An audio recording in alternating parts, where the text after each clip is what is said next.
The warmest of greetings to you, and welcome to Happily Ever Teaching. This is the podcast to help you enthrall your learners in every subject under the sun using the best teaching method known to science, storytelling. To do this, we feature special guest educators who are passionately keen to empower your children. I am storyteller Chip Cahoon, and with me today is... Hi, I'm Bex, and I've got experience teaching across the primary school age ranges, and I also have the privilege of training the next generation of teachers as well. Hi, I'm Rob. I am a Key Stage 2 teacher, and I've also worked across the ranges in Milton Keynes. And today we are planning lessons in art and modern foreign languages with an interstellar folktale from Mexico. You can listen to the story by downloading our sister podcast, Fables and Fairy Tales, or search our website, epictales.co.uk, for Fit for the Moon. There you'll find a video of me telling the story that you can share with your children. And if you're an Epic educator, as of the 30th of September 2022, you'll also get the story as a paperback, stunningly illustrated by Corky Paul's protege, Mario Coelho, in time for you to use for World Space Week 2022. Don't worry if you missed that though, as you can order the book from any bookshop, including Amazon, and Epic educators can access the ebook and full audiobook through the Epic Tales app. In fact, I'd like to take a quick moment to thank everyone who's signed up to be an Epic educator so far, because by doing so, you are also supporting this podcast, so we can keep sharing these off-the-shelf lesson ideas every single week. So thanks very much, folks.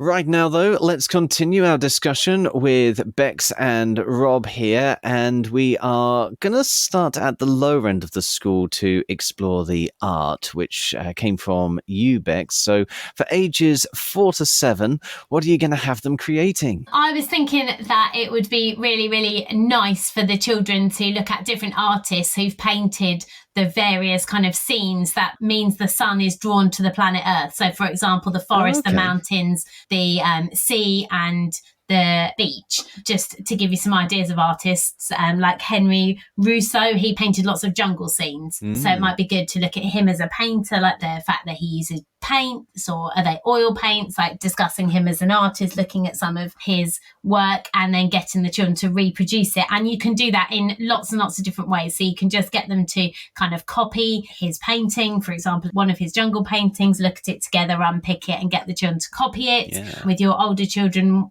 mine have really enjoyed this, where you create like a little square like viewer by just literally folding a piece of paper in half, cutting a square in it and unfolding it, and that's your viewer. And then they put it over the picture and then copy that section and make it bigger, so that could link to like your work on fractions, so making it double the size. So they would use their whole piece of paper, whatever size that is, to recreate their piece of the scene. The kind of key stage 1, so your 5 to 7 year olds, they have to focus on colour, pattern, line, shape, form, space and texture. So I was thinking that you could look at like the beach and look at how you could use different things to make the sand. So obviously they could put sand onto their picture, like real sand, to make it have a different texture. So they could study the artist, they could create their own, or they could use a viewfinder to create a portion of the original piece. So I was thinking you could do lots and lots with the particular places that the sun likes about the Earth. Yeah, the sun goes and visits. Fantastic. You could sort of turn them into big posters, advertising to get the sun to go there. Fab.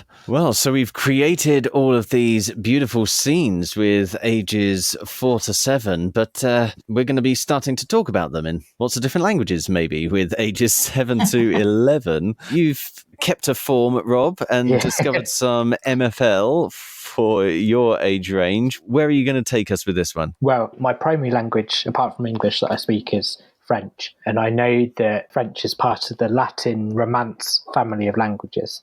From my own knowledge, I know that a lot of the words are similar in French, Italian, Spanish, Portuguese, Romance, which is a language spoken in Switzerland, Romanian. So you just start to look at vocab research.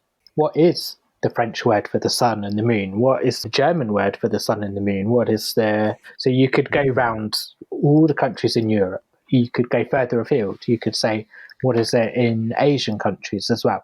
And just look at the similarities and the differences between the groups of languages for those words.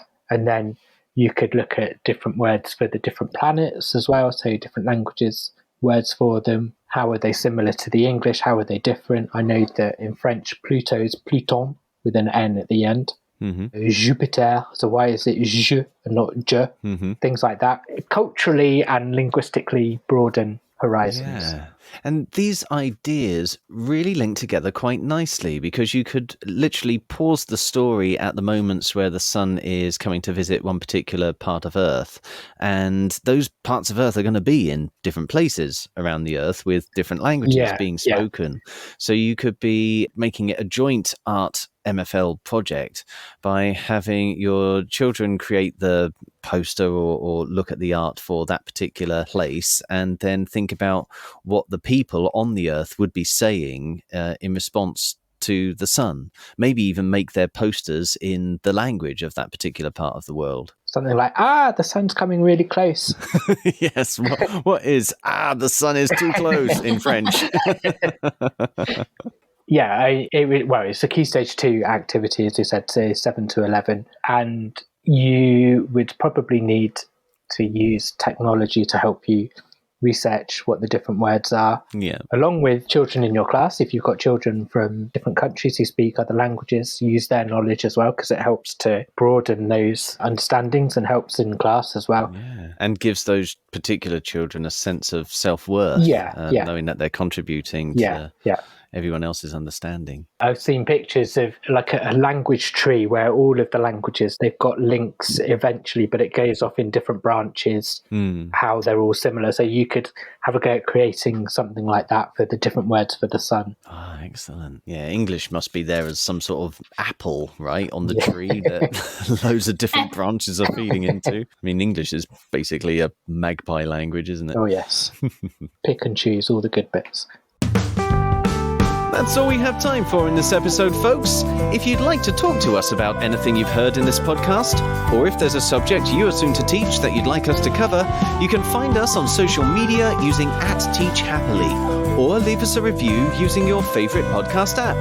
Please also share this podcast with your colleagues and help us start a story-led revolution in classrooms around the world, so children everywhere can learn in a way that's effective, memorable, and enjoyable all at the same time.